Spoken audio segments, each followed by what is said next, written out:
A 5-year-old girl lies quietly in the coffin, but the next second, she suddenly opens her eyes. The funeral instantly turns into a horror scene, terrifying everyone into chaos. The young lady is alive! Someone get a doctor and notify Sir Heroes now. Hearing that name, the girl's heart sinks violently. Can this really be happening? The next day, Daphne sits alone by the window. Behind her, the maids whisper among themselves. Look at the young lady sitting there so pitifully. His grace is so heartless. I also want to be nice to her, but her temper is just awful. Daphne suppresses her rage. As the great black dragon, she refuses to stoop to the level of these insignificant humans. More importantly, the person she's been waiting for is about to arrive. Hearing footsteps, she rushes to the window. She fixes her gaze on the tall, golden-haired man. It is the enemy who sealed her in her past life, Duke Heroes Archeon. What she finds even harder to accept is that he is now the father of this body she possesses. At this thought, she feels her pride as a dragon being utterly trampled. She lets out a wail and throws herself on the ground, kicking and screaming, "No, absolutely not!" In this world, there were 5 dragons considered to be the fragments of God. They protected the empire and received much love and reverence. But the dragon of calamity, Celis, was the exception. Wherever it passed, all life perished and nothing grew. Even with all races united, they could barely hold it back. Everything changed when the hero Heroes appeared. After a long and fierce battle, Heroes drove his sword into Celis's left eye. This was its only weakness. In agony, Celis couldn't believe it. How could this human know its secret? Heroes didn't take its life. Instead, he sealed it for 1,000 years. When you awaken, my descendants will end your life. But Celis can't accept it. What had it done wrong? Was it a crime to be born as the calamity? Yet when it awakened again, it found itself as the daughter of its enemy. A week passes in the blink of an eye. As her soul and body gradually merge, Daphne can finally move normally. She looks at her golden hair and green eyes in the mirror and pouts in frustration. Why do I look so much like that bastard? So far, no one has noticed that this body now houses a different soul. Even Heroes only gave her a cold glance on the day she revived. So, you didn't die. His tone seemed almost disappointed. He hasn't appeared since. Even Daphne, as a dragon, finds it strange. She has heard that humans value blood ties above all else. So why does that man treat his own daughter more coldly than a stranger? But she has more important matters at hand. This body carries the bloodline of the strongest swordmaster, while her soul remains that of the great black dragon. If she can merge her 1,000 years of magic with the swordmaster's bloodline, perhaps she can become even more powerful than before. Daphne flashes a cunning smile. When she inherits the position of family head and reveals her true identity, she believes that his expression will be priceless. I will become the head of the family, then destroy this house with my own hands.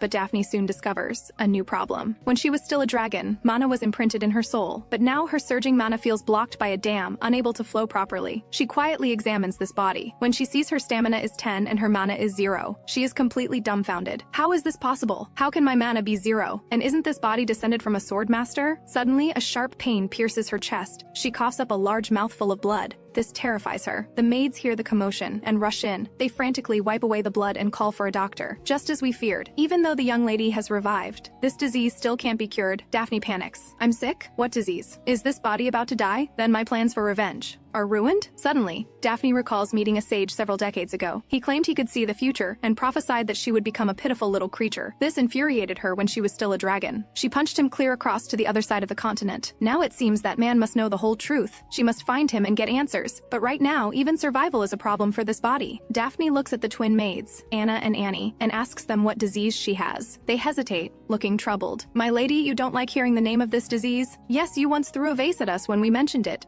It seems the original Daphne's bad temper has really traumatized them. I won't do that anymore. Don't be afraid. So tell me, what disease do I have? They exchange glances and finally speak. The black butterfly disease. Daphne recalls reading about it in the Book of World Compendium of Disease. The black butterfly disease. Cause unknown. Suspected to be a curse from black magic. A black butterfly-shaped mark appears on the patient's body. When all 4 wings turn completely black, death arrives and there is no cure. Daphne immediately checks her chest and sees a butterfly mark with a wing half blackened. But she doesn't understand. If all wings must turn black for death to occur, why did this body already die a week ago? She presses the maids about her cause of death. Anna and Annie struggle to remember. My lady, we don't quite remember it. We only remember that your condition suddenly worsened. Daphne finds it very unusual. These caring maids couldn't possibly forget something so important. Could someone have killed this body and erased the memories of those around her? In an instant, a thought flashes through her mind. Black magicians! She suddenly realizes that from the curse to the assassination, this was likely a perfect plan targeting this body. Does the outside world know about my revival? No. His Grace ordered us to keep it secret for now, since you might die again. Hearing this, Daphne grits her teeth in anger. At least she doesn't have to worry about being assassinated again for now. But that man is truly heartless. She can only vent her anger by pounding her pillow. The maids quickly comfort her. My lady, don't worry. His Grace has summoned a famous doctor for you. An elf physician from the Insiha Mountains. Tati arrives at the Archeon ducal house humming a little tune. He has long heard that Duke Archeon's young daughter suffers from an incurable disease. If they weren't paying so well, he wouldn't bother making this trip. Whether he cures her or not doesn't matter. He's here to make money. He reaches Daphne's door and prepares to push it open. Suddenly, a familiar and terrifying aura washes over him. His face turns pale instantly. What's happening? I haven't felt this kind of fear in decades. With trembling hands, he pushes open the door. A 5-year-old girl stands there, the soul pressure emanating from her is unmistakably that of the Dragon of Calamity, Selus. Tati slams the door shut. His face turns even paler. Why is that crazy dragon here? In the end, Tati submits to the dragon's might. He kneels before Daphne, trembling. As soon as Daphne dismisses the maids, he immediately puts on a respectful demeanor and begins to flatter her. You must be Lord Selus. Only you could emit such a powerful and terrifying aura. Daphne enjoys his flattery. You have a promising future. Are you the personal physician for this body? Yes. From today on, Lord Selus, I will be responsible for your treatment. Call me Daphne from now on. Tati agrees carefully. He's curious why she has become a human girl. Daphne awkwardly looks away and explains that she wants to experience life as a human. Tati immediately understands. Ah, so that's why you've hidden your mana. If we elves weren't so perceptive, we wouldn't have noticed at all. Daphne quickly changes the subject. I have the black butterfly disease. Can you cure it? Tati looks astonished. Are you certain? Because the black butterfly isn't a disease. It's a curse from black magic. Only by finding a way to break the curse can she be healed. But Daphne doesn't understand. After all, this body is only 5 years old. Who could she have offended to be cursed like this? Tati shakes his head. To be precise, it's not this body that offended anyone. He raises his hand and points to the Archeon family crest. It was Duke Archeon. Heroes once killed a black magician. Before dying, the magician cursed him. The Archeon bloodline would not continue. Daphne feels even more wronged. But why me specifically? Tati's expression becomes subtle. It seems you don't know anything. Duke Archeon has 4 children, but the first 3 are all adopted. Only the youngest, Daphne, is his biological child. Now Daphne understands. This body is dying because of the curse on heroes, and because she is his biological child. The more she thinks,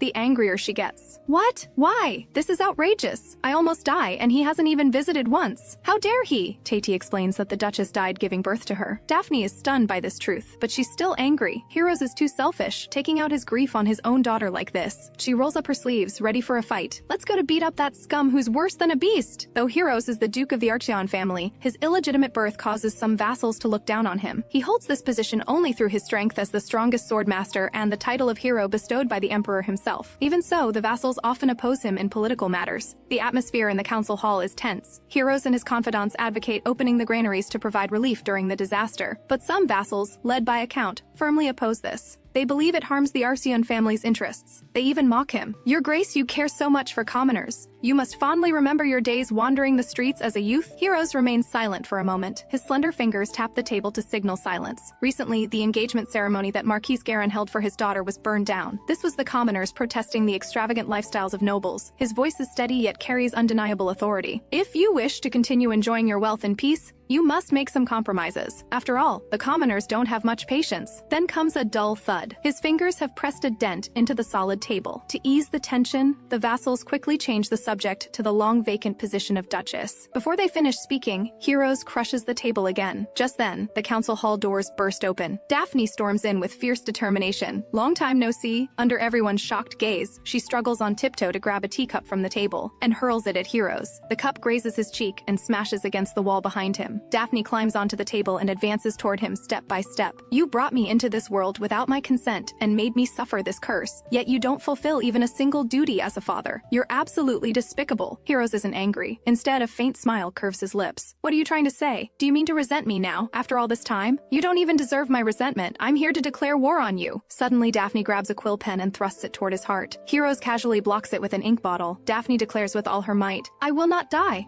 I will survive, and then I will kill you with my own hands. After everyone disperses, Heroes sits alone in the empty council hall, his fingers unconsciously tracing the quill pen. His confidants, Marquis Garin and Pauline, stand nearby. They can't figure out what he's thinking. Due to the Black Magician's curse, Heroes' emotions have been stripped away. Combined with his reserved nature, he rarely shows any feelings. But emotional detachment doesn't mean he can't think. Daphne Archeon, his only bloodline, a child who took another life at birth, and cannot escape the curse of early death. Years of suffering from illness have made her violent. She often beats the servants without reason. In the end, he confined her to a separate residence. She had quietly died, but unexpectedly, she not only revived, but also staged this declaration of war today. After thoroughly cursing out heroes, Daphne feels much better. Seeing this, Tati carefully prepares to slip away. She instantly shoots him a dangerous look. "Are you trying to escape from me? My lady, how could I possibly leave you? I would dedicate my entire life to you. It's just that I do have other matters to attend to. Besides, you're cursed. I can't actually treat that," but Daphne calmly points out that the butterfly wings on her body are only half black. This means she didn't die from the curse before. She was murdered. Hearing this, Tati's eyes widen. "Wait, you want me to gather intelligence? I'm just an elf. At most, I can connect you with an intelligence guild. Beyond that, I'm truly helpless. You're overthinking. I want you to prepare some potions to restore my stamina, slow the curse's progression, and help me build up my strength." Tati confesses with a grimace. "My lady, I'm actually an elf pretending to be a doctor. I'm not a pharmacist." Daphne clenches her fist and glares. "Are you refusing me?" He quickly submits. "I wouldn't dare. Whatever you command, I'll do. From today on, I am a pharmacist." Daphne smiles with satisfaction.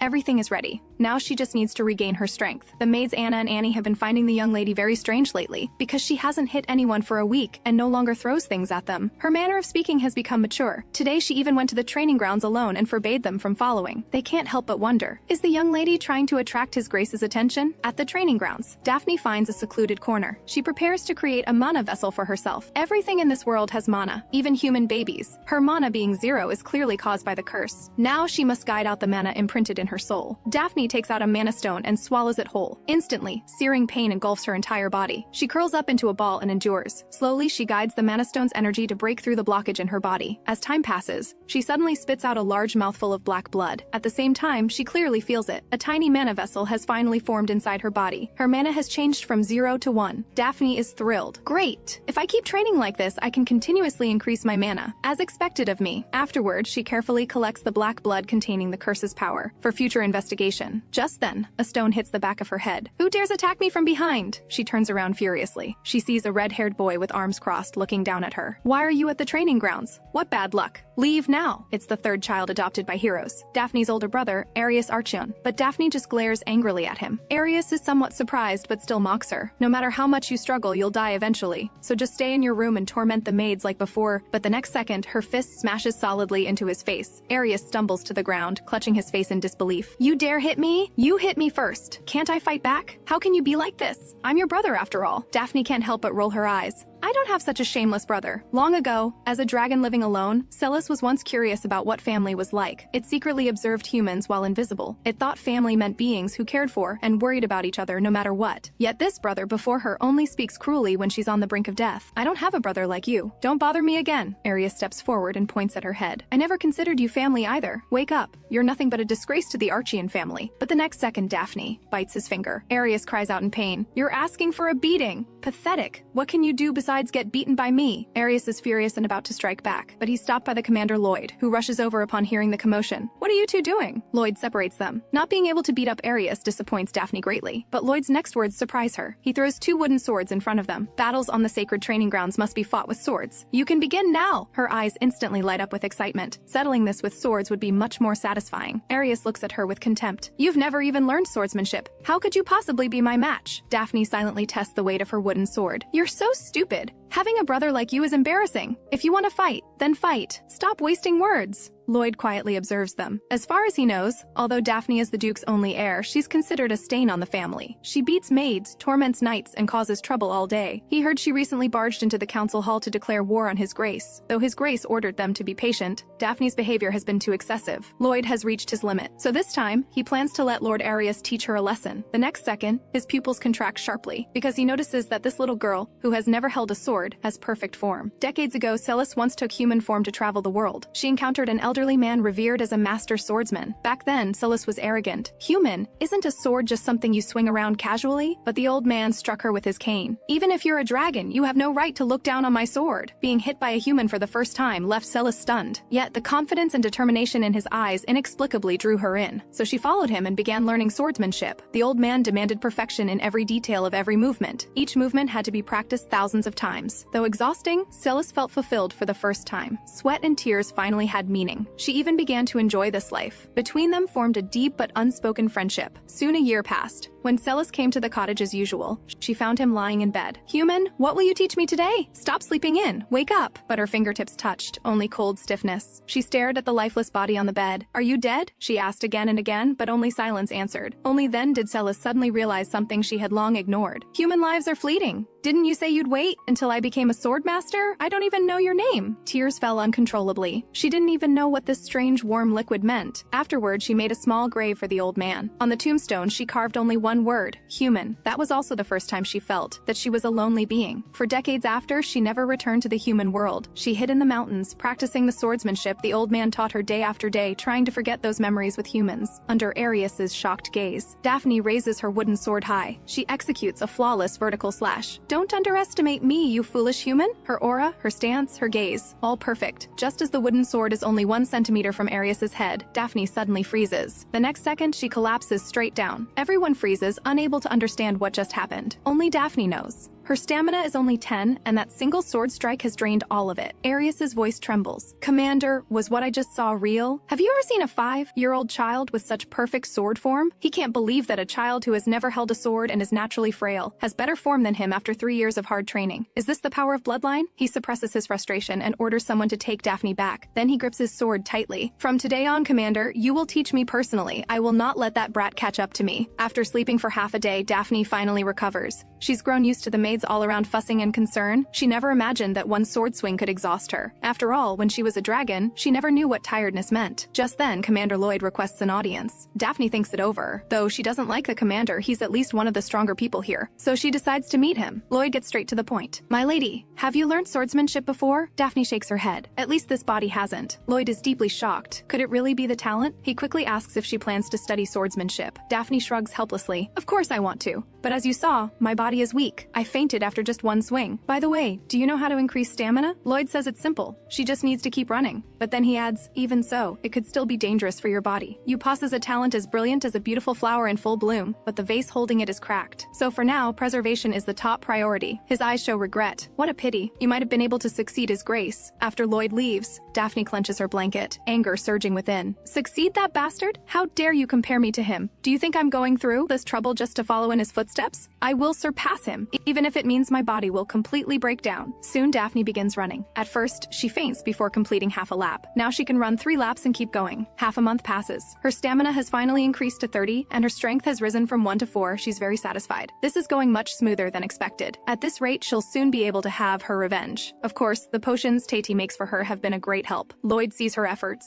and his impression of her changes greatly. "My lady, you've been running consistently for half a month now. Since you started training, the morale of the Night Order has improved greatly. I'm happy and grateful for this." Daphne doesn't understand what this has to do with her. "My lady, though your body is weak, you persist in training. The knights are all inspired. Even the training atmosphere is much better than before." Only then does she notice that compared to when she first came, many more people train here in the early morning. "My lady, do you want to become strong?" Hearing Lloyd's question, Daphne stops. "Of course. Why else would I be doing this?" Lloyd gazes at her unyielding figure and falls deep into thought. Only a few know about Lady Daphne's curse. Even Lord Arius thinks she has an incurable disease. She will continue to endure this pain and injustice in the future. Lloyd kneels on one knee and looks directly into her eyes. "My lady, please don't give up. Perhaps it's rude for me to say that, but I hope you can overcome it." Daphne radiates confidence. "You talk too much. I already told you I will become stronger. I am a great being who doesn't know the meaning of giving up." Yet soon she gives up. On the 16th lap, she collapses again from exhaustion. Just then, a wooden sword is thrown in front of her. It's Arius. "Giving up so quickly? Get up and duel me. We didn't settle it last time. Let's have a proper match this time." Daphne firmly refuses. "Can't you see I'm exhausted? You know I have poor stamina, yet you still challenge me? I don't have the energy to mess with you. So leave now." But Arius doesn't want to leave. "Isn't your body much better now?" But she's only improved a little. She's far from her goal. She points to Lloyd nearby. "If you want to duel, find someone else." But Arius insists on her. "No, you must fight me, even if just to help me practice." Seeing her constant refusal, Arius becomes anxious. In his urgency, he finally tells the truth. "I just want to see your swords dance." Daphne pauses. Then a playful smile appears on her face. Why didn't you say so? If you want to learn, just ask me to teach you. Why make excuses about dueling? She winks mischievously. Fine. First, call me teacher. Arius instantly turns red but remains stubborn. Dream on. What could you possibly teach me? Is that so? Then keep practicing with that terrible posture. If you don't fix it while young, it'll ruin you for life. After much struggle, Arius's desire for perfect swordsmanship finally overcomes his pride. He quietly calls her teacher. Daphne pretends not to hear. Arius finally gives in completely. Teacher, please teach me. Daphne laughs loudly. You should have said that from the start. Don't worry. As an adult, I'll naturally guide your learning properly. However, under her guidance, the teaching doesn't go smoothly. Arius's movements remain improper. Daphne is speechless. Are you an idiot? You can't even learn this? At his insistent request, she personally demonstrates for him. Seeing her perfect sword-swinging posture, Arius is filled with admiration. He thinks such overwhelming, unmatched talent can only be explained by bloodline. He resolves to train hard. One day he will surpass Daphne, but violent coughing interrupts his thoughts. Daphne suddenly coughs up large amounts of blood. Frightened, he rushes to call a doctor. I felt fine. Why am I suddenly coughing blood again? Then Daphne remembers Tati's warning. The stamina-enhancing potion might have side effects, like feeling bloated. She's so angry her vision darkens. Bloated to the point of coughing blood? That idiot elf! Daphne only wakes up the next morning. She's almost gotten used to the feeling of fainting and waking up. She really wants to confront that idiot elf immediately. But the next second, she suddenly feels unusually light. She quickly checks and finds her stamina has actually increased to 50%. It seems that guy was telling the truth. She'll spare his life for now. Her confidence soars. She prepares to show off at the training grounds, but the knights all block her path. My lady, you just coughed blood and fainted yesterday. You can't push yourself to train again. Daphne's expression turns cold. You dare block my way? The knights plead with her. We're worried about your health, my lady. If you insist on training, you'll have to kill us first. Unexpectedly, Daphne doesn't hold back. She pulls out a real sword to intimidate them. Just then, an arrogant male voice interrupts their standoff from behind. So you're going to defy the Count's orders? It turns out the Count's youngest son needs to borrow knights for hunting, but Lloyd disagrees. The Count's son going hunting isn't an urgent matter. His Grace has ordered that the knight order not be mobilized for private affairs. Besides, the vice commander and I are assisting Lord Arius's training and cannot leave, the man sneers. Our young master has noble bloodline as an heir. You wouldn't anger the Count for one little brat, would you? Hearing this, Lloyd suppresses his anger. Daphne shakes her head and sighs. Humans are truly pathetic and pitiful, oppressing each other over status and position. She originally didn't want to interfere, but she notices Arius hiding behind a pillar, and that arrogant man continues to viciously demean Arius. Don't you understand the situation, Lloyd? Once the Duke abdicates, all those self-important young masters and ladies will be thrown out. Even the only heir is dying soon. You'd better find another path. Are you finished? Daphne's sudden appearance startles the man. My lady, why are you here?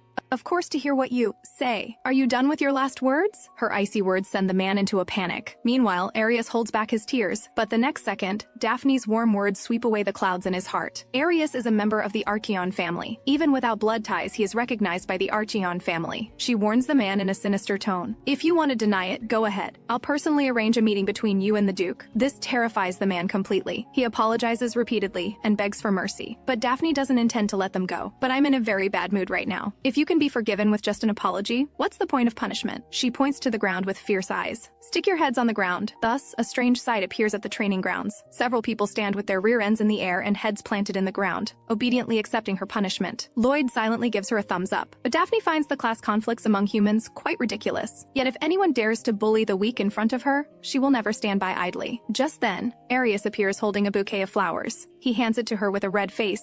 Please accept it. Yet he insists it's not to thank her, just to celebrate her recovery. Arius isn't actually ashamed of being an adopted son. When his mother was alive, she always said he was her proudest son. He has always cherished the name Arius Archeon, but external malice sometimes still shakes his sense of self-worth. Yet today, Daphne's unhesitating acknowledgement makes him happier than he imagined. He looks at Daphne gratefully. Thank you. And don't do those crazy things anymore. Hearing this, Daphne is about to explode. Then she realizes he thinks she coughed blood because of him. She reaches out and takes the flowers. Just this once, I'll make an exception and accept your apology. She pulls out one flower and gives it back to Arius. Listen carefully. When you do wrong, you must apologize immediately, no matter who the other person is. Self-respect in admitting mistakes. Pride in overcoming shame to apologize. Self-reflection in resolving not to repeat errors. These together form a person's pride. And this is the foundation of self. Don't abandon it for the sake of pitiful self-esteem. Arius takes the flower. You're right, but hearing you preach like this makes me feel inexplicably crept out. Daphne's eyes instantly dim. During her years as the Dragon of Calamity, all beings instinctively rejected her. No matter what she said, she received only reproach. As expected, her words are still meaningless. I see. I'm sorry for causing you trouble before because of me. I apologize. I'll be more careful from now on. Hearing these words, her eyes widen in surprise. This is the first time someone has accepted what she said. Seeing Seeing their relationship improve, Lloyd and the knights feel relieved. The young lady is truly different from before. Another month passes quickly. Through constant training, Daphne's stamina reaches 70 and her strength grows to 10. She can finally engage in actual combat practice. Since last time, she has been training with Arius. Though he always chatters nonstop, it's quite entertaining. Could this be what they call companionship? Lady Daphne, would you like to try establishing a companionship with an elf too? Poor Tatey is trembling all over. Because of the potion's side effects, Daphne is punishing him. He cries injustice. He already explained there were side effects. She just didn't pay attention. Originally, Daphne was willing to overlook it since the potion worked well, but he ignored her summons 3 times in a row. That's too much. It seems I need to learn summoning magic first, or you'll just ignore me. I'm innocent. I was really busy making potions. Tatey sheds tears of grievance. All you do every day is fight and kill. You're so barbaric. Hearing his complaint, Daphne shoots him a deadly glare. Tatey instantly cowers. You misheard. That wasn't me. It was another fallen elf inside me. Daphne is speechless and changes the subject. How about I cut off half your life water as punishment? Tatey instantly breaks into cold sweat. Life water is like the heart for elves. It helps them become one with nature. Once cut off, an elf will be rejected by nature and become powerless. He immediately grabs her skirt hem and pleads. My lady, spare me. Punish me however you want, but please don't touch my life water. So hand over the mana stones containing your mana. It is too slow to increase mana through training. I'll try using your mana to make a try. Get me 100 mana stones to start. In the end, Tatey has no choice but to submit to her tyranny. Then he presents a new potion like a treasure offering. This is a new potion I made that can remove your curse and restore your original power. Daphne's eyes light up instantly. Then Tatey says, the effect lasts a bit short. About 10 seconds. Daphne is silent for a moment, then points to the ground. Stick it in. Yes, my lady. Soon after, to rapidly increase her mana, Daphne follows Tatey's guidance and arrives at the Insiha Mountains on the border of the Archeon territory where elves gather. Daphne senses a strong elven aura and prepares to cultivate her mana. She instructs Tatey to stand guard. If the balance is disrupted, I might lose control and go berserk. Tatey agrees outwardly, but grumbles inwardly. Not only do I have to watch a dragon cultivate mana, but I also have to stand guard. If anyone sees me, they'll think I've gone mad. He can't figure out why, even for experiencing human life. Lord Celis would possess this cursed little girl who knows nothing about her own family. No matter how he looks at it, she doesn't seem to be willing. Tatey feels his fate is miserable. How did he end up with such a psycho dragon? It's not until dusk that Daphne slowly opens her eyes. Her mana increases from 1 to 8. The results are quite good. Just as they prepare to leave, desperate cries for help suddenly echo from the distance. Help! Daphne pauses and looks toward the source of the sound. Tatey urges her to leave quickly. Don't meddle in others' business. Let's hurry back. She frowns in displeasure. You elves are truly selfish. I'm going to save them, but those humans have nothing to do with you. Daphne shows a determined look, because it is my great mission. In this world, there is something called causality. When there is a cause, there is a result. And depending on what the cause is,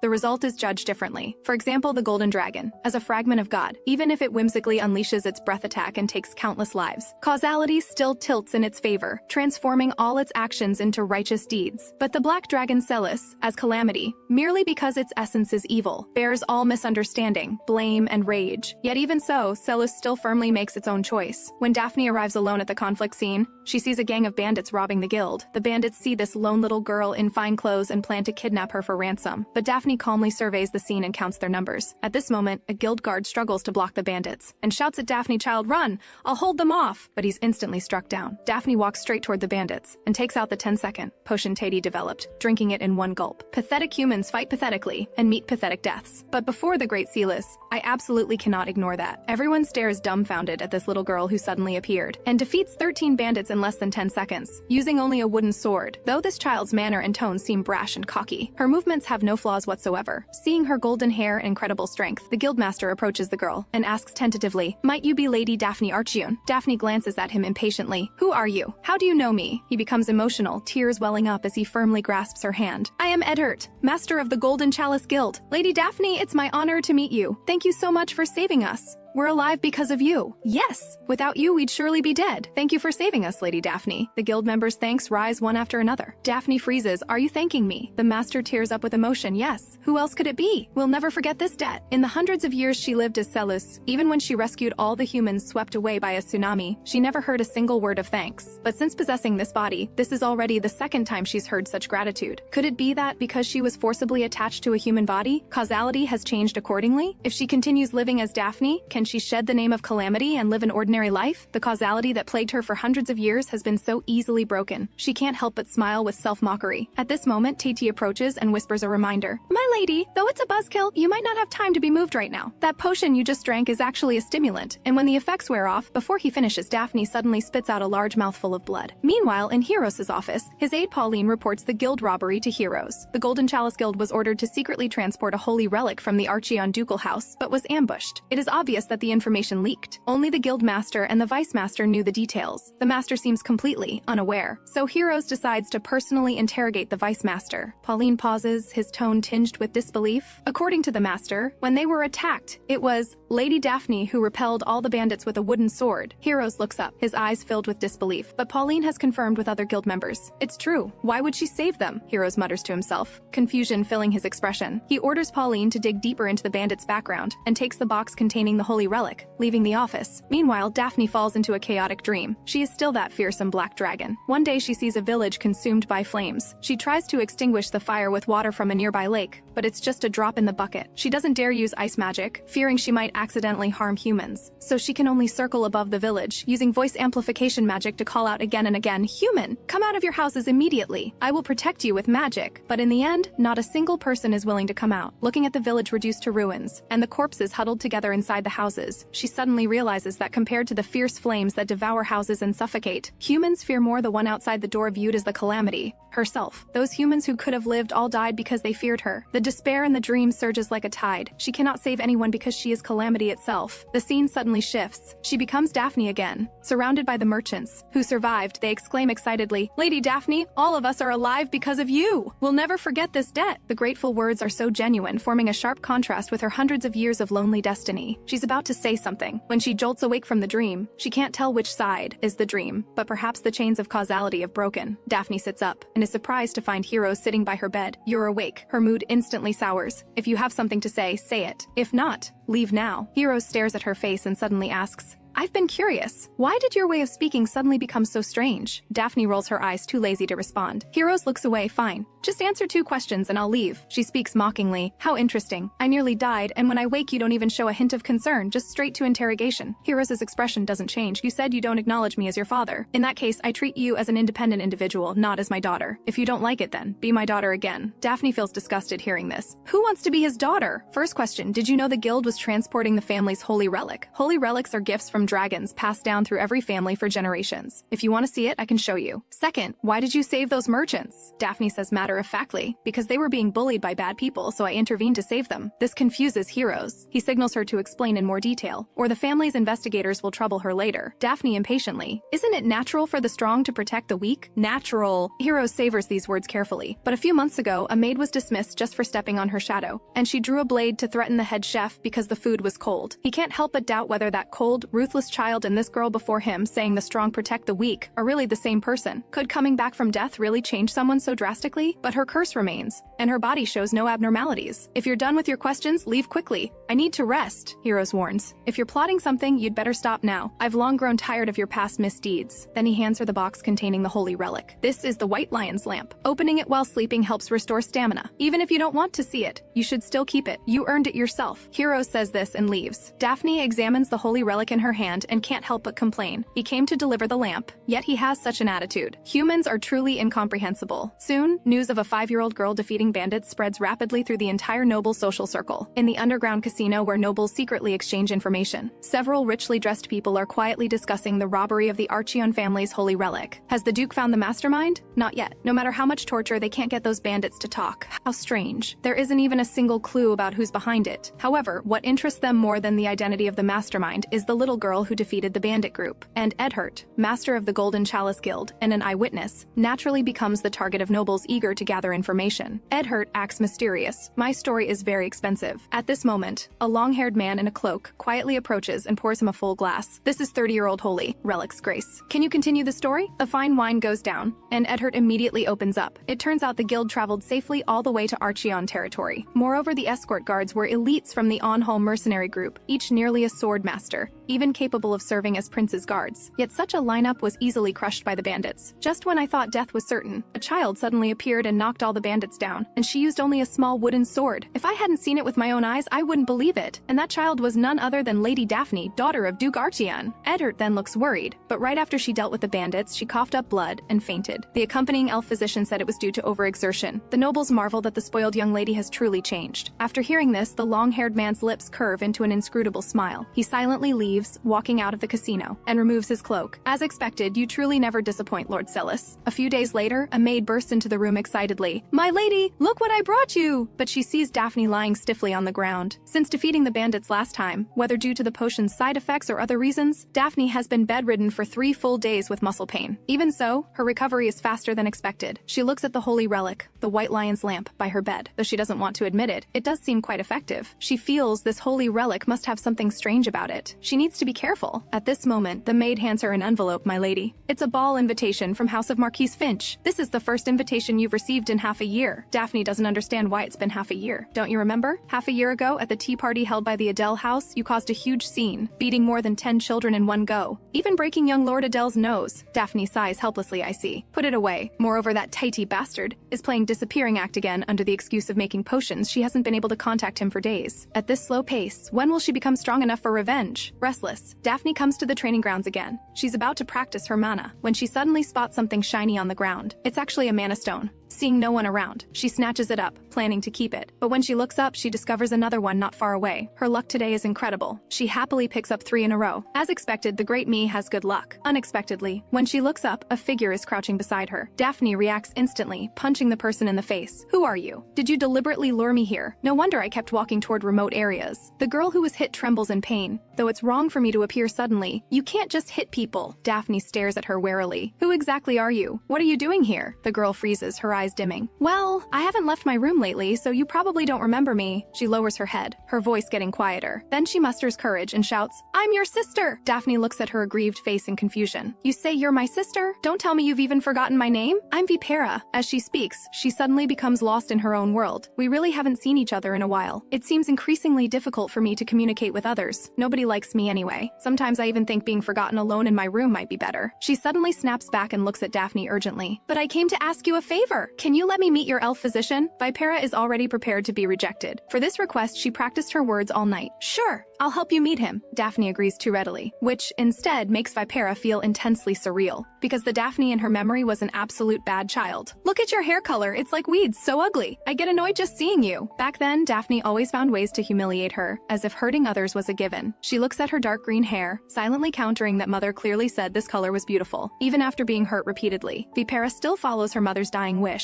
wanting to take good care of Daphne, but every time she tries to get close, she only receives more violent beatings and scolding. No matter how terrible Daphne was, Vipera silently endured. After mother died, she was just a lucky commoner girl who was adopted. She fears being disliked and driven away, only wanting to spend her life in this place where she can still feel mother's presence. In the end, she locked herself in her room. This confinement lasted half a year, to meet the elf physician, and seize this only opportunity. She agonized for a full month. She even prepared to be beaten and scolded, but never expected Daphne to agree so easily. Daphne looks at her dazed expression and asks, what's wrong? Didn't I agree? If you don't want to meet him, forget it. Vipera reflexively covers her head. I do. I really need to. Please don't hit me. Daphne's voice carries a barely perceptible sigh. Don't be afraid. I won't hit you. From now on, I won't hit anyone without reason. After repeated confirmation, Vipera finally feels relieved. Thank you. It turns out Vipera always fails at making potions. She heard that elf physicians know much about herbs, so she wants to ask for help. But Daphne doesn't understand. For making potions, aren't dwarves more professional? At the mention of dwarves, Vipera becomes indignant. When she asked dwarves for herbs, she always faced many difficulties. Each time they made her do strange things to obtain herbs. So she doubts the quality of those herbs. Because she heard elves don't lie, she wants to ask an elf for clarification. Daphne looks at the girl before her, thinking, she's so young and already attempting to make potions, indicating her talent is excellent. But she probably hasn't realized she's apparently won the dwarves' favor. After all, dwarves won't even bother with those they don't respect. The question is, does that tatey bastard really not lie? You can meet him, but I have a condition. Tell me information about heroes, his weaknesses, opportunities to kill him, things like that. And about myself. Tell me everything you know. Vipera feels awkward, though it's good she wasn't beaten. Is it really okay to let Daphne become like this? On the training grounds, Daphne runs harder than ever. She recalls what Vipera told her, that the 3 children adopted by the hero's household were actually all brought by Daphne's mother. After mother died, their relationship with Heroes became distant. To execute the Emperor's orders, Heroes leaves the estate twice a month at his busiest, and the order he recently received is to kill the Black Dragon of Calamity. Daphne never expected the root of her death was the Emperor's will, but what she doesn't understand is why the Emperor wants to kill her. Daphne stops and looks up at the sky. Has she ever harmed this empire? Even as the Calamity, she has always behaved properly, at least never committed any major offenses. Then why do they insist on provoking her? She grinds her teeth in anger. That bastard Heroes. If he hadn't ambushed my left eye, he wouldn't be a match for me at all. Flames of revenge ignite in her eyes, then I'll kill Heroes first, then eliminate the Emperor. Not just the House. I'll raise the Imperial Palace too. I'll trample you all underfoot. 2 months pass in the blink of an eye, and Daphne grows increasingly worried, because the original owner of this body died from a black magician's assassination. Now news of her defeating bandits has spread. Those black magicians must know she's still alive. What alarms her more is that the time the Emperor ordered Heroes to subjugate Celis coincides exactly with when Daphne was assassinated. Her instinct tells her this is no coincidence. Tati is also surprised, because black magicians have always revered Lord Celis as a deity, yet they struck to kill Lady Daphne. This is utterly contradictory. Daphne excitedly asks if he's discovered any clues. Tati can't hide his excitement. This theme of past lives and tangled love-hate is perfect for a novel. My lady, you, shut up. Yes, my lady. Then Daphne tells Tati to find a way to help her enter the main building of the Archon House, because the annex where she lives is surrounded by many barriers, while the main building has no protection. If she appears at the main building, the black magicians will surely strike. Tati also feels the barriers here are suffocatingly numerous, but even if we successfully lure out the assassins, what if we still gain nothing? Daphne is also clear that even if she captures the assassins, the truth may still be shrouded in fog. Just then, she suddenly thinks of someone. That great sage who claimed to know the future and prophesied she would become a pitiful creature must know something, so she needs someone to investigate his whereabouts. Tati points to himself, looking incredulous. You're not sending me, are you? Lady Daphne, you make such a difficult task sound as easy as running an errand for a neighbor. If I'm running around gathering intelligence, I'll have less time for making potions, and I might not be able to deliver your medicine on time. Daphne curls the corner of her mouth into a sly smile. Don't worry, I've already found you an apprentice. Tati has a bad feeling it's not a human, is it? Correct. From now on, you're responsible for teaching that child potion making. Without thinking, he refuses directly. Absolutely not. I may not be as great as you, Lady Daphne, but I'm still a renowned elf. How could I take an ordinary human as an apprentice? If that child has exceptional talent, you won't have to make potions yourself anymore. Tati instantly changes his tune. In fact, I've wanted to take an apprentice for a long time. May I ask the name of this child who will become my prized student? I'll definitely train them to be the greatest alchemist mankind has ever seen. Her name is Vipera. Do your best with her. Soon the day of the ball held by House of Marquise Finch arrives. Early in the morning, Daphne is fussed over by 2 maids, constantly changing dresses, accessories, and shoes. She can't help but sigh. Can't I just dress casually? Goodness, my lady, what are you saying? You'll definitely be the most dazzling one at the ball today. Daphne sighs helplessly. She already feels tired. She heard this is her first public appearance in half a year, thinking people's curiosity about her has probably faded. She plans just show her face and slip away. Meanwhile, at the house of Marquise Finch, Marchioness Finch repeatedly instructs her daughter Brysa. When Lady Daphne arrives, what should you do? I'll approach and greet her. Offer sweets when she's in a good mood. If she's in a bad mood, I'll stay as far away as possible. It's better to keep distance than get close and be beaten. Marchioness Finch nods with relief. Despite repeated instructions, she's still somewhat anxious, but this opportunity is truly rare. Lady Daphne's feat of defeating bandits has long been a hot topic in noble circles. Everyone wants to see the rumored protagonist with their own eyes, yet dare not approach easily. After all, half the noble children in the capital have been beaten by her, but Brysa has never met her, so it is necessary to give Brysa some instructions. Because Daphne confirmed attendance, the guest count is double the usual tonight. Marchioness Finch silently prays nothing goes wrong. As soon as the ball starts, guests gather to ask when Daphne will arrive. She'll be a bit late due to the long journey, but since she replied she'd come, she'll definitely arrive. Some even declined other invitations just to witness with their own eyes what kind of prodigy this legendary 5-year-old child who defeated bandits really is. At this moment, a man approaches, his tone mocking. Do all the ladies present believe this rumor? A 5-year-old child defeated bandits that even the on-hall mercenary group struggled against? Isn't this the guildmaster exaggerating? His words trigger whispers. Many noble women begin to waver. I heard Lady Daphne is frail and sickly, apparently with an incurable disease. Yes, so Heroes indulges her behavior. Seeing public opinion turn, the man looks smug. A dying child suddenly defeats a gang of bandits? This defies logic. Duke Archion hasn't received an imperial audience lately. I suspect they're deliberately creating news for attention. At this moment, Marchioness Finch suddenly interrupts him. But that's only your speculation, with no evidence. The man smiles insidiously. You're right, but can't we verify her abilities? Just then, an attendant announces loudly, "Lady Daphne Archeon has arrived." Daphne, in a white gown, slowly enters the hall, instantly becoming the center of attention. People whisper, "That child is Daphne?" She looks even more delicate than I imagined. What the guildmaster said was surely just boasting, right? However, the noble women want to approach and talk to her. Only Daphne herself looks bewildered, not understanding why everyone is staring at her, but everyone just watches from afar. No one actively approaches. Daphne frowns, thinking the original Daphne's notorious reputation is more deeply rooted than she imagined. So she decides to break the stalemate herself and asks some children her age for information. She actively approaches 3 little girls gathered together. "You over there, what are you doing?" But what she thinks is a friendly smile looks terrifying in those children's eyes. The moment they see her, their faces turn deathly pale. Daphne is somewhat confused. "Are you sick?" At this moment, Brysa reacts first and hurriedly bows. "Please don't be angry, Lady Daphne. I'm Brysa Finch. We were just too surprised that you came to greet us personally. We couldn't respond in time." "I'm sorry." She turns and signals the 2 girls still trembling behind her to apologize, and the children instantly react, repeatedly begging Daphne's forgiveness. This overly cautious explanation, however, is completely misinterpreted by Daphne. "I see,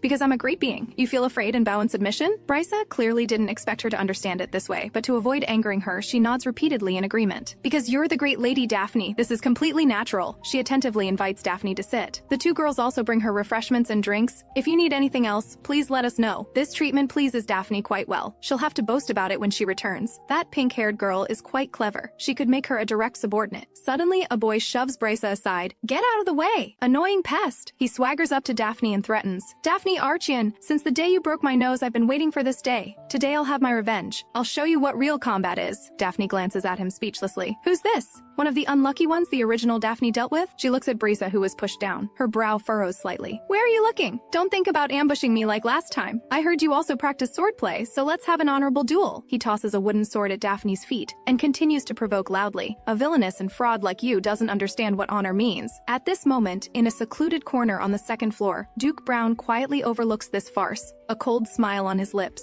He speculates that Duke Archeon must have fallen into despair from not receiving an imperial audience. So he's hyping up his daughter, creating false rumors to gain attention. With just a little provocation, he believes Daphne will surely fall into the trap due to her volatile temperament, and his son Mark, as a newly promoted knight apprentice, can publicly expose her bluff. Subsequently, all heroic rumors about her will become utter scandals. "Heroes Archeon, you have only yourself to blame for asking for trouble." Mark points his sword at Daphne. "If you apologize now, I'll let you off. Otherwise, I'll teach you a lesson." Daphne finally rises slowly. "Obviously, you'll be knocked out by one move from me. Don't you even care about your own dignity? How foolish." These words precisely wound his pride. He instantly becomes enraged. "I'm a knight apprentice. Pick up the sword. I'll show you my strength." But Daphne only finds him annoying. "Dealing with someone like you doesn't require a sword at all. Come at me." Mark roars and charges at her with his sword raised. Daphne simply pulls out her handkerchief, and at the instant the sword thrusts, she lightly wraps it, actually entangling the blade firmly. Mark stares wide-eyed in shock. "How is that possible?" Daphne smoothly yanks away the wooden sword with one hand and grabs his collar with the other, whispering in his ear, "To reach me? You're 100 years too early, kid." The next second, Mark crashes down hard. He lies on the ground, muttering in disbelief, that is impossible." Daphne looks at him with disdain. "You actually pushed a little girl. How rude." This scene leaves all the guests dumbstruck, unable to believe she defeated a knight apprentice with just one move. Duke Brown's face turns ashen. Could the rumors be true? Daphne walks toward Brysa. "Are you hurt?" Brysa freezes, carefully grasping her hand. "I'm fine. Thank you for your concern." Her cheeks flush. Did Lady Daphne fight for me? She seems so warm and kind, completely unlike the rumors. But Daphne sighs somewhat wearily. "If you're fine, go get me some refreshments. I'm a bit dizzy from that." Brysa readily agrees, looking at the crowd gradually gathering with various expressions. Daphne decides to leave first. She goes to the rooftop terrace and breathes the fresh air. Being a popular dragon is truly exhausting. This body's poor condition annoys her. She can't help but complain, softly, "When will this damned body get better?" Suddenly, a man's voice comes from behind her. But things are gradually improving, aren't they? A long-haired man elegantly bows to her, a profound smile flashing in his eyes. "Long time no see, Lady Daphne. Or should I call you Lord Silas?" Upon seeing the visitor, Daphne becomes immediately excited. "Great sage. I've been looking for you everywhere." The sage shows an infuriating smile. "I didn't expect you to miss me so much." How touching. Unfortunately, what you see now is only my phantom projection. Seeing her dream of beating him up shattered, Daphne suppresses her anger and gets straight to the point. "Did you know all along I'd be stuffed into this body?" The great sage strokes his chin pretentiously. "It's a long story, but I don't have much time. time. Simply put, it's because you, Lord Silas, died that you possess this human body. Daphne's fists instantly clench. Isn't that stating the obvious? If I revealed the answer now, it wouldn't be interesting. But I came to remind you, beware of those black magicians. They'll act soon. Black magicians were originally humans who revered the calamity Celis as a deity. To use black magic, they burn their own life force to wield the aura of death. Thus, their power is limited and their numbers are dwindling. Daphne is dismissive. Why should I be wary of such insignificant beings? The great sage raises a mysterious smile. When people are pushed to extremes, they're capable of anything. Just find your original body, and you'll understand the answer. Daphne never expected her dragon body still exists. Before she can ask more, his phantom projection begins to dissipate. Take care of yourself. I look forward to our next meeting. Daphne tries to chase forward, but after the projection vanishes,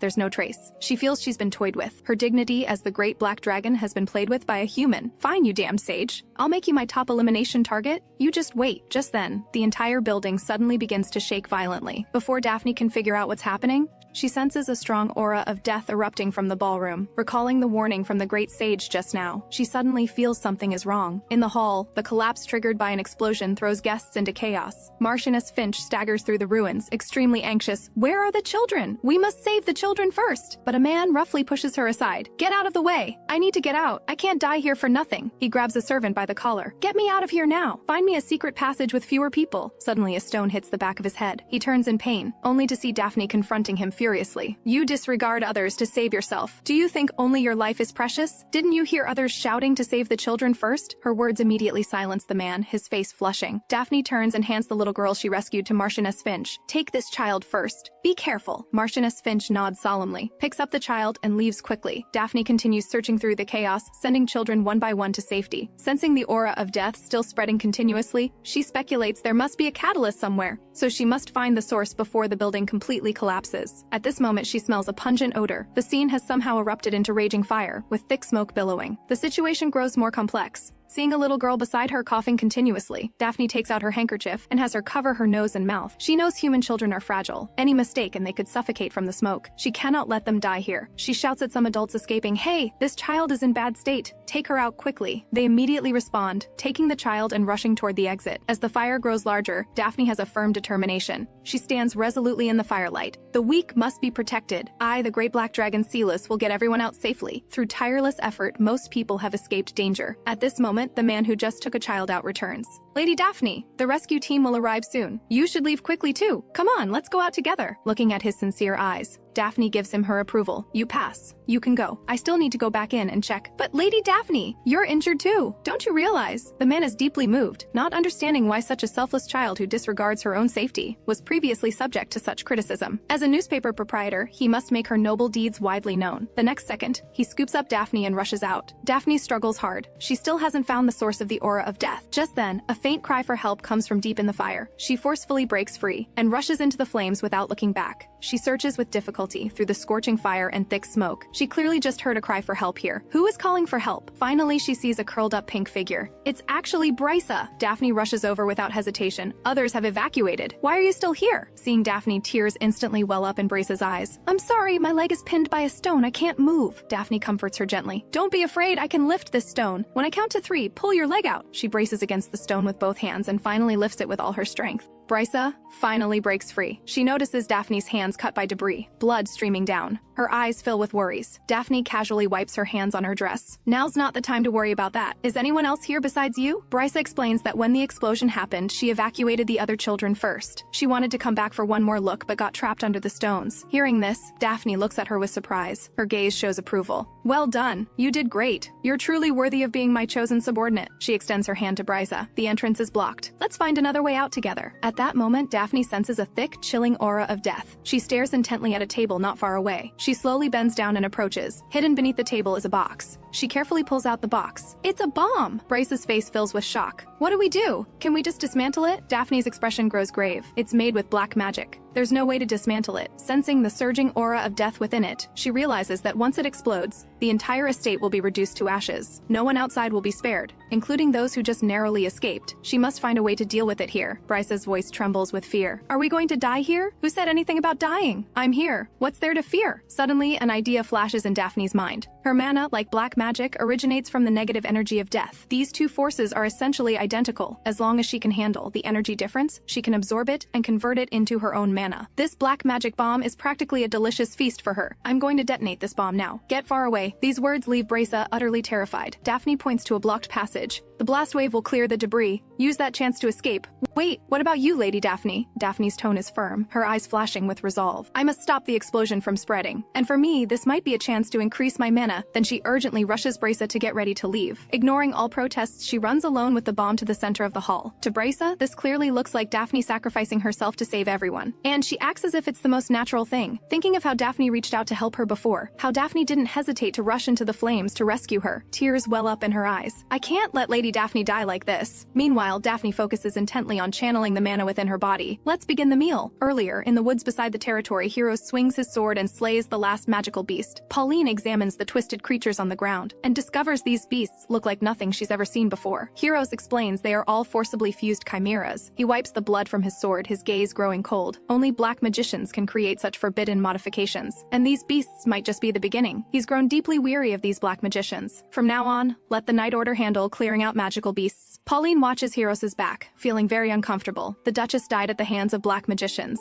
and Lady Daphne is in poor condition now. No one hates black magicians more than Heroes. He wonders how much he must be suffering beneath that calm exterior. At that moment, a massive explosion sounds in the distance. They both look up. Thick smoke billows from the direction of Marquis Finch's estate. Heroes immediately senses the tremor of magical energy. He frowns, then recognizes the aura of death. The black magicians are moving faster than he anticipated. He stares at the burning building, suddenly remembering something. He strides quickly toward it. Meanwhile, Daphne detonates the bomb without hesitation. Amid the thunderous roar, people outside scatter in terror. Then they discover with horror that 5-year-old Daphne is surrounded by a surging vortex of black and purple magic. In reality, Daphne is desperately absorbing the black magic energy from the explosion, but this power far exceeds her expectations. It spreads faster than she can absorb. The absorption is extremely difficult. Her whole body trembles from the strain. Without Tati's potion, she couldn't even manage this much. However, the black magic crashes through her like a raging tide, battering her organs. The excruciating pain almost makes her want to give up and release all the energy. But reason tells her she absolutely cannot. If she lets go, not only will this body be instantly destroyed, everyone present will also perish. I just saved them. I won't let them die again. I'm no longer the calamity. Now that the chain of causality has been broken, I can finally show my true goodwill. This time, I'm no longer the me who couldn't save anyone. She gathers all her willpower, frantically drawing in the rampaging black magic. But soon, blood seeps from the corner of her mouth. The purple glow in her eyes gradually dims. No! The potion's wearing off! Her consciousness begins to blur, but she still wants to hold on just a little longer. Just a little. Just as she's about to collapse, a brilliant holy light tears through the darkness. Heroes appears in time, sword in hand. Where his sword energy passes, the aura of death is instantly purified. Daphne stares blankly at that figure, as the pressure around her suddenly vanishes. Her legs give out, but she falls into a solid embrace. Daphne, you did well. You can take a break now. The normally stern Heroes actually has a trace of warmth in his voice. Daphne struggles to lift her small hand. Her eyes overflow with joy. Heroes' heart softens. Little does he know Daphne is actually staring at her mana that just skyrocketed to 50 before finally passing out in relief. On the other side, Braisa successfully escapes from the ruins and throws herself into her mother's arms. Both of them cry tears of joy, embracing tightly. My daughter! Thank goodness you're safe. Do you know how worried I was when I couldn't find you? I'm sorry, Mother. I was trapped under the stones and couldn't get out. Lady Daphne saved me. Marchioness Finch looks utterly incredulous. At this point, Count Milan also steps forward to confirm. That's right. I wanted to evacuate Lady Daphne, but she suddenly ran back. She must have gone to save Lady Braisa. Yes, Mother. She even used her own body to shield the black magic bomb and insisted on getting me out. At the mention of a black magic bomb, everyone is shocked. Count Milan shows a grave expression. I've encountered this energy before. This is definitely an aura of death that can devour life. Hearing this, everyone's faces change. Is this what Lady Daphne faced? By the time Pauline arrives,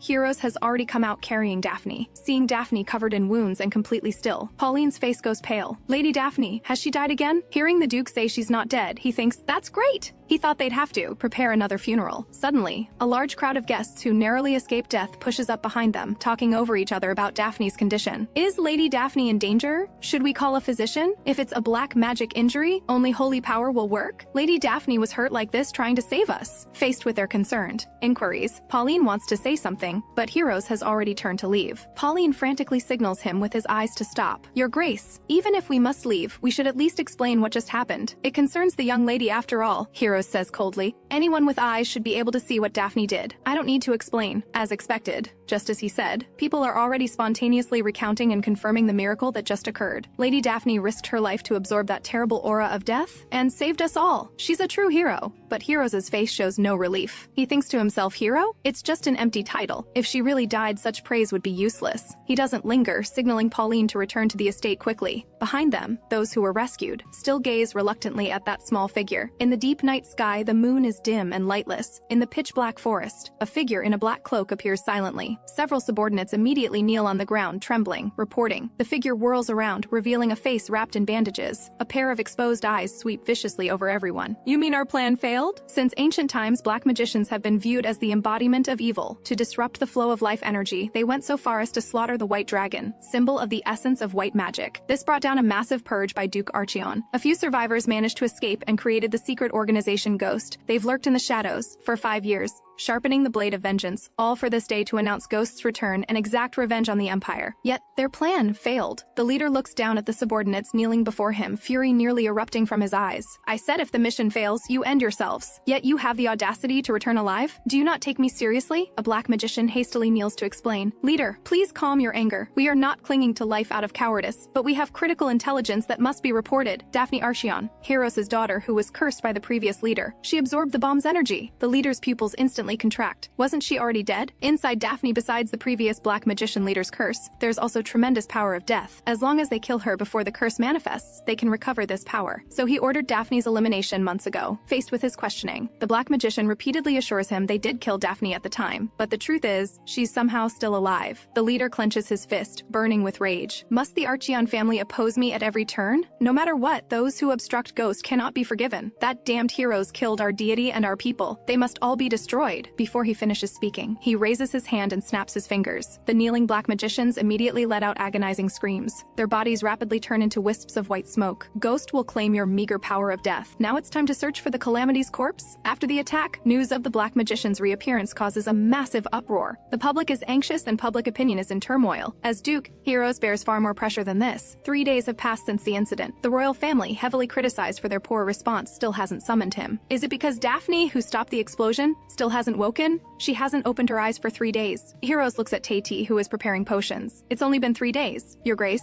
she'll wake soon. Please don't worry. Taty knows Daphne fainted from absorbing too much black magic. She'll recover quickly with some restoration potions. If she's about to die, tell me in advance. Heroes' words leave Taty incredulous. What did you say? If she's dying, we need to prepare the funeral in advance. Watching him speak so casually, Taty finds him utterly absurd. What's with that guy? Even the coldest-hearted elf wouldn't say such things. What a trash human. Heroes quietly gazes at Daphne's pale, sleeping face. He thinks of articles praising Daphne's heroic actions published in today's paper. Count Milan keeps publishing laudatory reports. The Finch family sends gifts of sympathy daily. Everyone is genuinely worried about her well-being. If not for the curse that black magician placed on him 5 years ago, erasing his emotions, he would probably be just as worried about her as they are right now. After all, Daphne is the only bloodline his beloved left in this world. Yet when Daphne first stopped breathing, he was completely indifferent, without a ripple in his heart. Thinking of this, even he finds himself cruel, recalling how Daphne once screamed hysterically at him that day. Why did you let me be born? You should have saved Mother and killed me instead. I'm going to die anyway, so why didn't you just let me die then? You don't care whether I live or die at all. That day, faced with her questioning, Heroes couldn't say a single word, because he couldn't feel any emotion at all. No sadness, no anger, no guilt. He felt nothing. Even when Daphne charged at him with a sword, he actually thought that dying by her sword might be a kind of release for him. Yet he ultimately didn't meet such an end. What a damn dream. A complaint interrupts his thoughts. Daphne suddenly sits up in bed. The moment she sees Heroes by the bedside, she immediately frowns, her face full of disgust. Reality is even more damned than the dream. Heroes' expression darkens. Before he can speak, she lies back down. I need to rest. Get out now. Being so bluntly dismissed by his daughter leaves Heroes utterly confused. But Daphne impatiently turns back to glare at him. What are you staring at? Just imagine how I feel opening my eyes to see your face. What a buzzkill. Looking at her indignant profile, Heroes unconsciously lifts the corners of his mouth slightly. When he realizes it, he quickly covers his mouth in surprise. Did he just smile? After waking from 3 days of unconsciousness, Daphne, her body is so weak that even picking something up is difficult. However, after absorbing the black magic bomb, her mana skyrocketed to 50. An idea flashes through her mind. If she goes directly to find those black magicians and absorbs their power, wouldn't she recover even faster? But right now, even moving is difficult. She can only eat some mana stones to restore her mana. At this moment, the maids Anna and Annie walk in. They bring her delicious sandwiches. Annie gently wipes her hands, her eyes full of concern. You look even weaker than before. The weight you worked so hard to gain pain seems to be gone again. Daphne's serious injury this time truly frightened her. In her heart, Daphne's heroic act of self-sacrifice is certainly great, but she wishes more that Daphne would think of herself. But Anna holds a different view. Everything Lady Daphne has done is so amazing. She brings out a thick stack of letters. These are all letters of thanks from people you saved. It's completely different from how everyone avoided you in the past. Now everyone hopes to thank you in person. They're finally beginning to understand your sincerity. You really did well, my lady. This is the first time Daphne has seen Anna smile so genuinely from her heart. So this is what sincere praise and affirmation from humans feels like. She instinctively covers her chest. An unfamiliar warmth leaves her somewhat at a loss.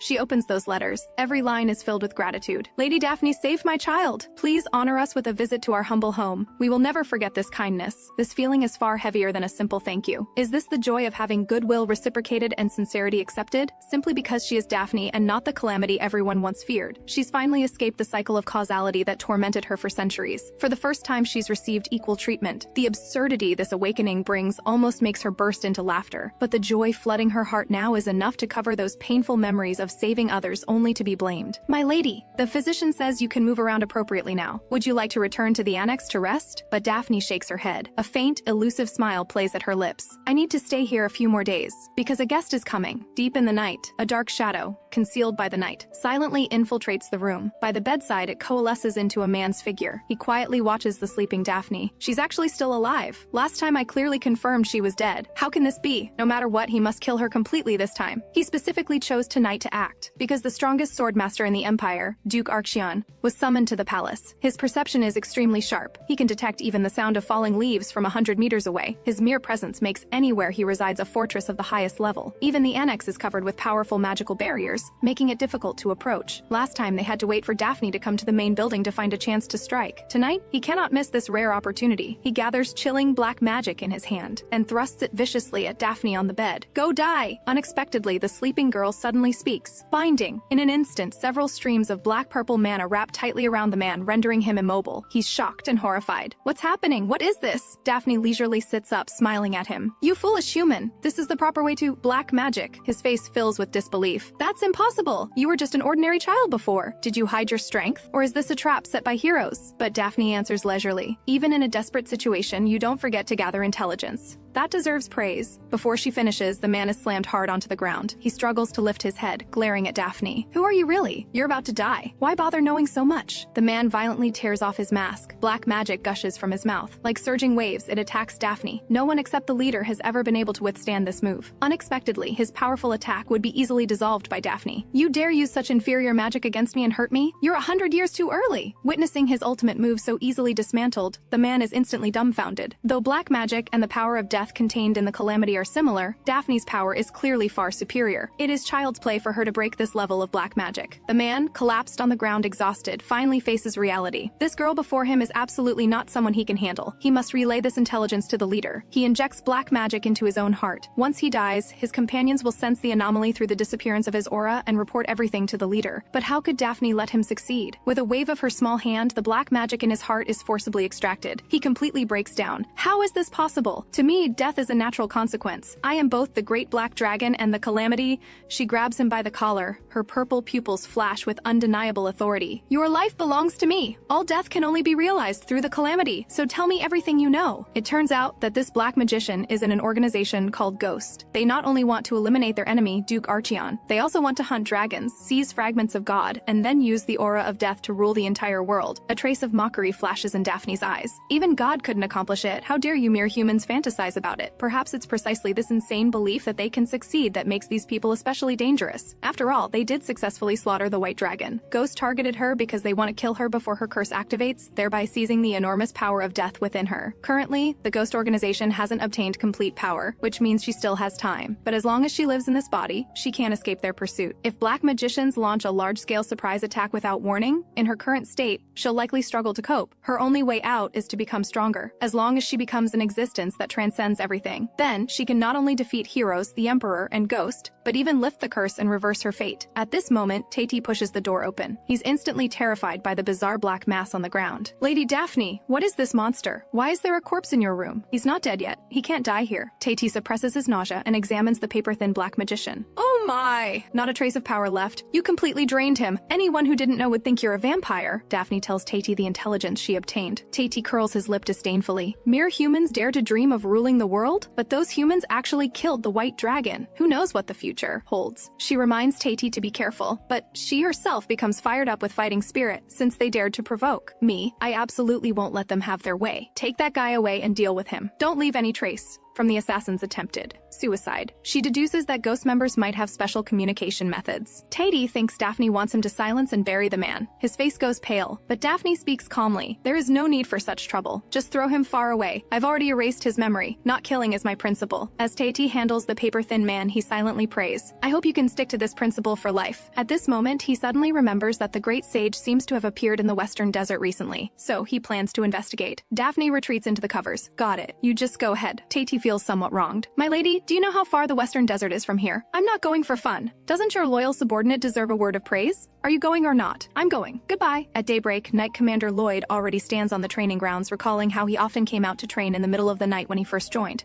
In fact, the Archeon Knight Order has never been prominent. Unlike other noble knights, they don't even have official titles. This is because Duke Archeon himself is hailed as the strongest swordmaster in the Empire. All glory and responsibility fall almost entirely on him alone. Outsiders always mock them. What can the Archeon Knights do? Heroes solves everything anyway, doesn't he? They're just decorations sheltered by heroes. Many knights who once vowed to fight alongside the strongest swordmaster quit within a year, unable to bear the mockery. Those who remained gradually lost their fighting spirit, going through the motions in training, until the frail and sickly Lady Daphne appeared. She ran on the training grounds day after day. Even when she ran until she coughed up blood, she appeared again the next day, which gave the Knight Order unprecedented encouragement. Moreover, he heard that Lady Daphne recently stopped the black magic attack. With such a weak body, she saved everyone twice. How remarkable! Lloyd resolves to work even harder. When Lady Daphne returns, he must let her see a different Knight Order. At this moment, Arius also arrives at the training grounds. They exchange glances. Both surprised the other is up so early. Arius explains he couldn't sleep. Since he's awake, he came to here to train. But Lloyd sees something unusual in his evasive gaze. Lord Arius, are you feeling discouraged? Arius turns back somewhat unnaturally. What did you say? Seeing Lady Daphne successfully resolve that attack, do you feel uncomfortable, even jealous? Having his thoughts exposed, Arius hastily denies it. No, I just think Daphne is amazing. I want to praise her. How could I be jealous? Absolutely not. But Lloyd's next words make Arius pause. No, you should be jealous. It's precisely because of envy that people become stronger. Talent may be dazzling, but it can't compete with accumulated effort. Do you really think your years of hard training were wasted? Arius silently clenches his fist. Yes, Daphne may be ahead now, but someday he will stand honorably by his father's side in the name of knight. When Daphne steps onto the training grounds, she sees knights sprawled all over the ground. Lloyd runs over excitedly. My lady, I increased their training intensity. You fought so hard. How can we be idle? This is all for the future. Lord Arius also volunteered to join the training. Daphne looks at Arius, who is exhausted and barely able to straighten up. Could it be you are talking about that red-haired guy who looks half dead? But Lloyd looks gratified, his tone carrying some pride. Though I advised him at first that the training would be tough, he insisted on participating fully and didn't miss once. At this rate, in a few years, he'll surely become an outstanding swordsman. Daphne nods. That's good, but what's the point of telling me? You should report to heroes. At this moment, Daphne finally remembers the main issue. She seriously asks Lloyd where to find black magicians. Lloyd's expression changes drastically. His voice instantly becomes tense. My lady, are you thinking of taking the offensive? Absolutely not. You escaped this time perhaps with some luck, but you may not be so lucky next time. At these words, Daphne's expression changes instantly, as if she heard some huge joke. Luck? You actually call it luck? Her eyes erupt with blazing fury. Then I'll let you experience it firsthand and see whether it's your luck or my strength that's greater. Then she grabs him by the collar. Lloyd frantically apologizes. At this moment, a green figure suddenly darts out to stop her. Daphne, you're still sick. How did you run out here? It is Vipera. Daphne's movement pauses. Arius is even more surprised to see Vipera. Vipera? How are you here? We haven't seen each other for 2 years, but Vipera directly ignores him and walks straight to Daphne. You need to worry about your own body. You just woke up not long ago. When speaking, she pulls out a bottle of potion from her bag and hands it to Daphne. I made this potion myself. I hope it helps you recover. Daphne takes the bottle and examines it carefully. She finds the potion with quite high purity. She secretly rejoices. Vipera has good talent. With proper cultivation, she'll definitely be of great use in a few years. Seeing that she didn't refuse and even smiled, Vipera inwardly overjoyed. It seems Daphne likes this gift. She was worried Daphne would throw away her potion like garbage as before. It seems Daphne has really changed a lot. She can't help thinking of that arrogant elf, who unprecedentedly took her as a disciple, and enthusiastically announced, You're Vipera, right? From today on, I'm your teacher. Though I hate humans, you're different. As long as I train you up, I'll be free. So let's work hard together. Though that elf is strange, Daphne sent him to teach her. She thinks perhaps Daphne is quietly showing her goodwill. Vipera recalls her mother's deathbed words. My dear daughter, please take good care of your young sister. She once resolved not to disappoint her mother, so she stuffs a large bag of potions into Daphne's arms. Then she lists all the ingredients and effects of the potions in one breath. Seeing Daphne has no reaction, she thinks her talking too much annoyed her. If you don't like it, I'll take it back.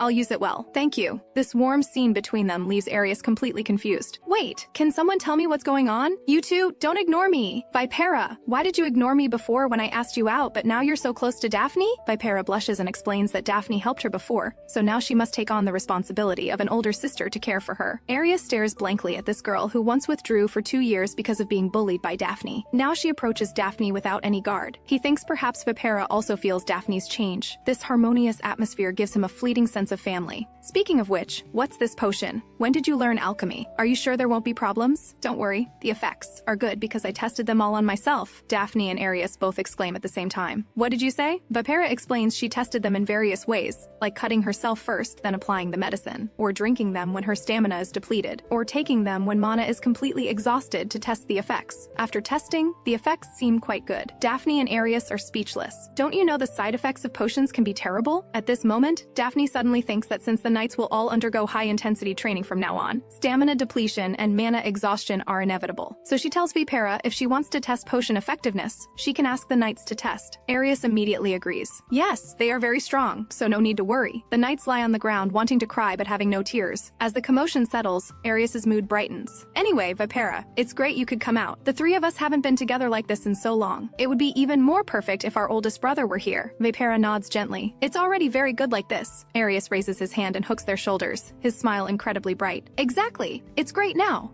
This warm and intimate moment leaves Daphne somewhat at a loss. A strange sense of peace actually makes her gradually relax. The three of them finally begin to get along harmoniously. Heroes stands quietly by the window, watching this scene from afar, thoughtful. At this moment, Pauline enters carrying a stack of documents. Your Grace, regarding whether to participate in the subjugation of black magicians. The palace is awaiting our reply. The black magic terror attack that occurred recently in the capital center revealed the fact that remnant black magician forces haven't been eliminated, which caused the public fall into panic. To quell the unrest, the Emperor ordered the complete eradication of black magicians and promised great rewards for those with merit. This order quickly spread to all noble families, but the Emperor privately summoned heroes. Heroes, if you're unwilling, you don't have to participate. You've already lost too much. I can't bear to burden you further. I hope you can make a choice that suits you. Heroes looks out the window with a deep gaze. For Alice, revenge against black magicians would be his right choice, but they're like weeds. Even if trampled and burned, the roots buried underground still spread. Am I to throw myself into that endless battle again? Pauline watches his lonely back, understanding in his heart. If it were him, he probably couldn't bear all this. But Your Grace, if you retreat now, the future will likely be even harder. Please reconsider. At this moment, the door is suddenly pushed open. Daphne swaggers in. I have a question for you. How did you know I was here? That annoying aura of yours, I can smell it from far away. Don't think I can't sense it. Eros is somewhat surprised. He's deliberately suppressed his aura within the estate, yet she can still sense it. He imperceptibly curves his lips. Both Pauline and Daphne look confused. So, what do you want to know? Tell me where those black magicians are. Black magicians? What do you want them for? Of course, to defeat them. I'm asking you, why do this? Daphne hesitates. She can't exactly say her real purpose is to absorb their power of death. For revenge, obviously. Pauline's sudden statement makes Daphne pause. Because black magicians hurt so many people. So, my lady, you must be seeking revenge. To think you're planning revenge as soon as you're better. Such selfless, noble conduct focused on helping others is truly worthy of being His Grace's daughter. Hearing the last sentence, Daphne almost curses aloud. She doesn't want to be that bastard's daughter. At this moment, Heroes suddenly asks her, "Are you really doing this for revenge?" Hearing this, Daphne's heart struggles. Should she curse Heroes and get kicked out, or pretend to agree and take the opportunity to extract the black magician's whereabouts? After careful thought, she decides to bear the humiliation. Yes, I want revenge. With your current strength, it's impossible. Besides, you don't even have a chance to kill me. Daphne instantly regrets it. She shouldn't have held back just now. Heroes suddenly changes the topic. I heard you're learning swordsmanship. They say you have talent. I'll teach you. If you learn from me, your strength will improve quickly. Then you'll have the ability to confront black magicians. He originally thought Daphne would eventually walk toward death, so he let her be. But now, the light flickering in her eyes is no longer the dim glow of someone dying. But Daphne scoffs. Why should I learn from you? I have no interest interest in someone like you." Pauline didn't expect her to refuse so decisively. Even Hero stands there awkwardly. Returning to her room, Daphne angrily bites a spoonful of dessert and stuffs it in her mouth. That guy dared to offer to teach me? He's really arrogant. But she has another reason for refusing Heroes. Since dealing with the assassin last time, she insisted on moving back to the annex. Because the main building has too many prying eyes, unsuitable for her magical training. Moreover, Heros' aura envelops the entire main building. If he notices anything unusual while she's training, it would be bad, although he won't discover her true identity. His perception is terrifyingly sharp. She must be careful everywhere. Of course, the main reason is she dislikes him. Seeing him embarrassed makes her feel quite satisfied. But speaking of which, this annex is always suffocating. Just what Daphne can sense, there are at least 5 layers of barriers. To maintain this level probably consumed the mana of dozens of sixth circle magicians. Is some treasure hidden here? Daphne can't help asking Anna why the annex's security is so tight. "It's to protect you, my lady." Daphne stares in shock. "How is that possible?" She hears Anna continue explaining. "Because it is known that you have poor health. His Grace worries someone might harm you. So he ordered the court magicians to set up these barriers." Daphne can hardly believe her ears. That man would protect me? He clearly doesn't like me at all. The only time he showed interest in me was waiting to see when I'd die. She even finds this answer so absurd it's laughable. Could he actually like me? Impossible. Absolutely impossible. My lady, perhaps his Grace is just not good at expressing himself. I don't know what specifically happened when you were born, but he specifically brought you a bouquet of blooming laurel flowers then. Though clumsy, he undoubtedly loves you deeply. Daphne freezes, but her heart doesn't surge with joy or excitement. Instead, a faint trace of guilt flickers through. She doesn't want to accept that kind of affection, because she isn't the real Daphne.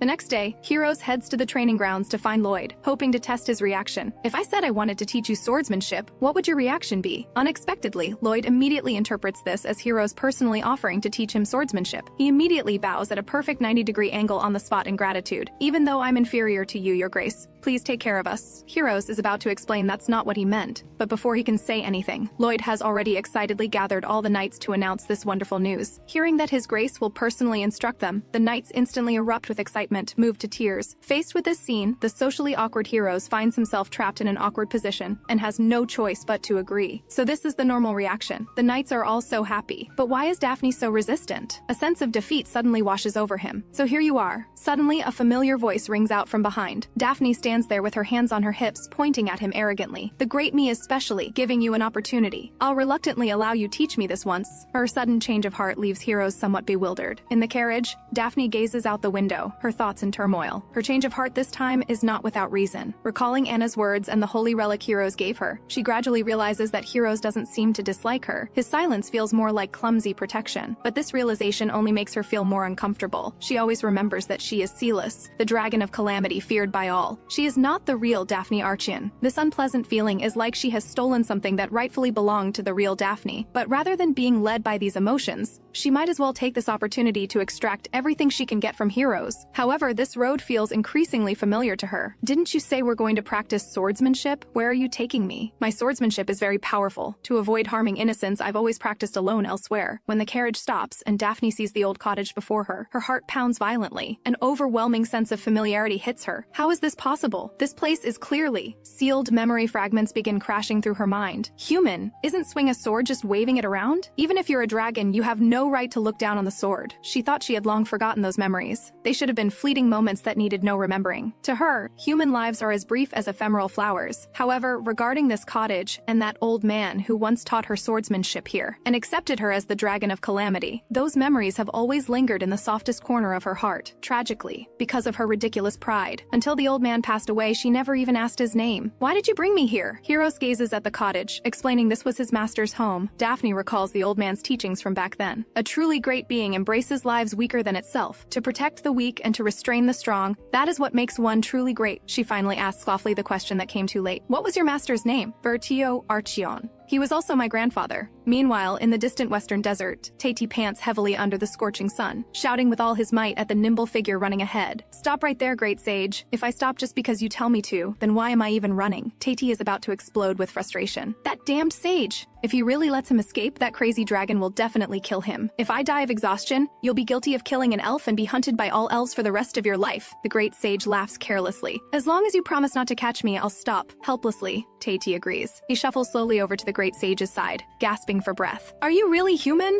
How do you have such good stamina?" Unexpectedly, the great sage pulls out a notebook. An elf is actually complimenting me. I need to write this in my diary. I'm recording my daily observations from the past 100 years. When I compile and publish it later, it might help future generations. Taiti is somewhat surprised he has actually lived over 100 years. Great sage, my name is Sayosin. Alright, Sayosin, do you know Lord Silas? Of course I do. Then you should know why I'm here, right? Then you should also understand why I'm running, right? If I stay too close and witness Lord Silas suffering, I will get caught into it. Only by watching from afar can I at least smile freely. This statement instantly resonates strongly with Taiti.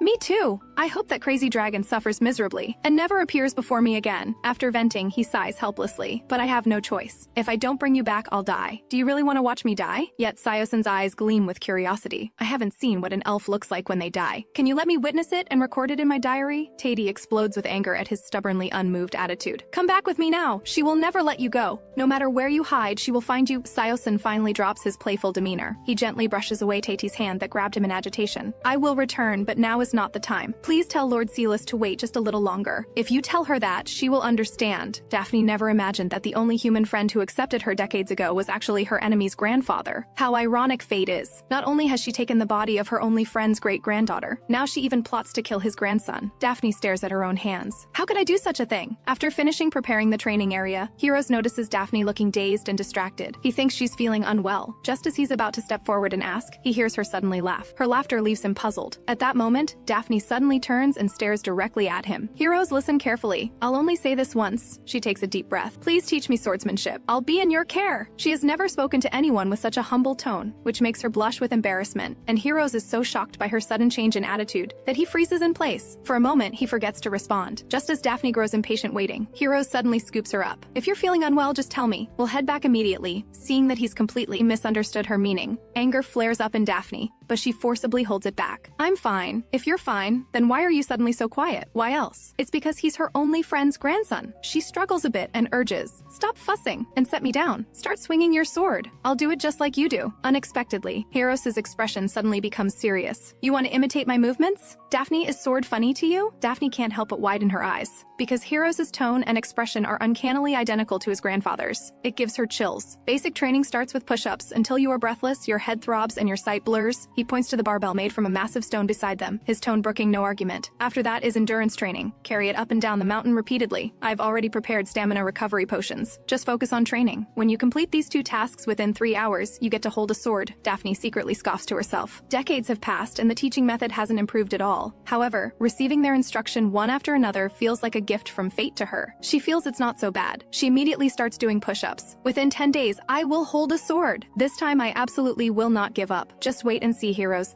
I will make you witness my strength with your own eyes. Meanwhile, in a luxuriously decorated room, a man paces back and forth anxiously. Damn it, Daphne was clearly dead. How did she come back to life? Could that elf doctor really have healed her? Looking at the newspaper before him, the man grinds his teeth in hatred. And that little brat stopping. A terrorist attack. People actually believe such absurd nonsense? He suddenly stops, a thought flashing through his mind. Heroes Archeon publicizing Daphne's heroic deeds like this. Is he indirectly warning them not to covet the heir's position? Because he wants Daphne to be his heir. That's why he's building public opinion first to suppress other competitors. It must be this. On the surface, he says he won't designate an heir, but behind the scenes, he uses such despicable tactics. Currently, the only legitimate heir of the Archeon family is Daphne. When the Count first heard she didn't have long to live, he thought his son had finally gotten his chance, but he never expected the situation to turn out like this. Heroes, you lowborn illegitimate child, how dare you try to take everything from me? What do I have to do to completely drive those people away? At that moment, a young man approaches silently. His golden eyes gleam with cunning light. The newcomer is none other than Domit, the fox beastkin. His voice carries a hint of manipulation. My lord,